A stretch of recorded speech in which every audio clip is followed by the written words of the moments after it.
আসসালামু আলাইকুম ওয়া রাহমাতুল্লাহি ওয়া বারাকাতুহু। কেমন আছেন আমার আদরের কলিজার টুকরা আপুরা?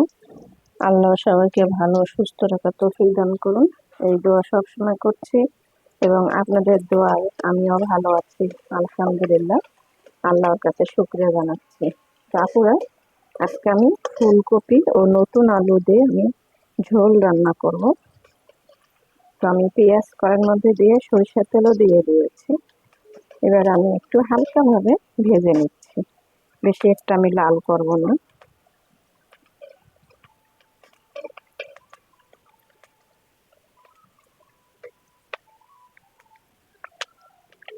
এবারে আমি একটু আদা রসুন বাটা দিয়ে দিচ্ছি।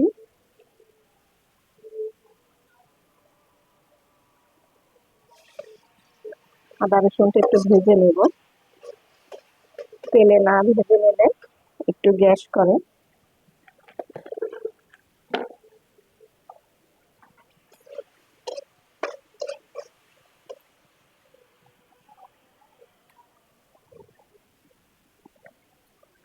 এবারে আমি লবণ, গুঁড়া মরিচ, ধনিয়া জিরা গুঁড়ো ও হলুদ গুঁড়ো দিয়ে দিচ্ছি।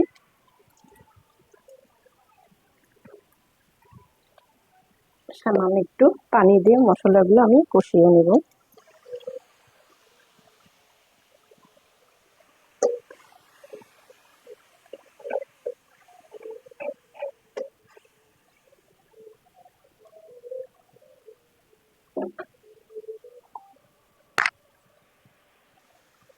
মশলাগুলো কষানো হয়ে গেল। এবারে আমি ফুলকপি ও নতুন আলু আমি দিয়ে দিচ্ছি। আগে থেকে আমি ধুয়ে কেটে রেখেছিলাম।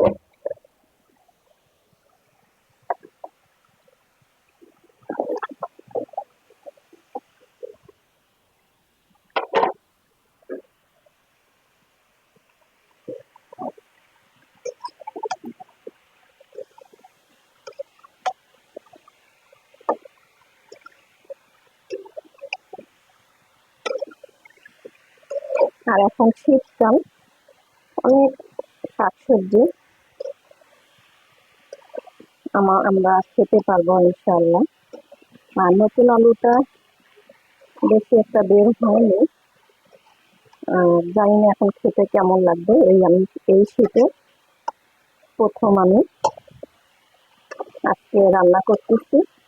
তবে ফুলকপি খাওয়ানো হয়ে গেছে এর আগে, নতুন আলুটা খাইনি, আজকেই রান্না করতেছি।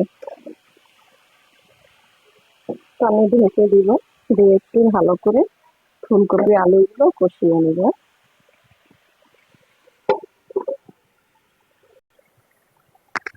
আপনার ফুলকপি আমি ভালো করে কষিয়ে নিলাম। এবারে আমি ঝোলের পানি দিয়ে দেব।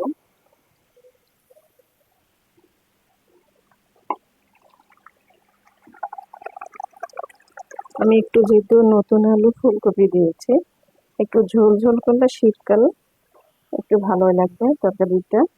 এবার আমি ধনিয়া পাতা দিয়ে দেব।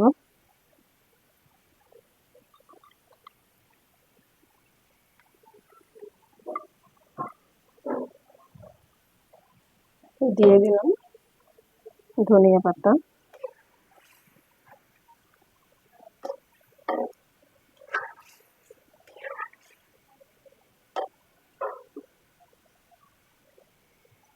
এবার আমি ঢেকে দিব।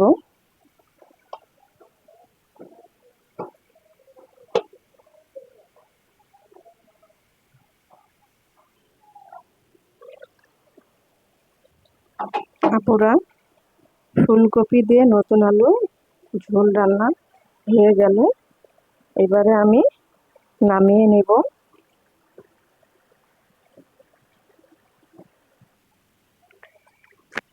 আপুরা, নামিয়ে নিয়ে আসলাম নতুন আলু দিয়ে ফুলকপি ঝোল রান্না তরকারি।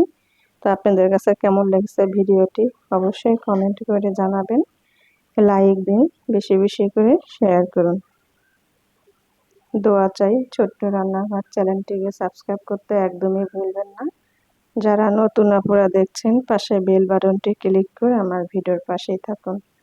সবাই ভালো থাকুন, আপনাদের পরিবার পরিজনকে নিয়ে সুস্থ থাকার তৌফিক দান করুন, এই দোয়া কামনাকে রেখে দিচ্ছি।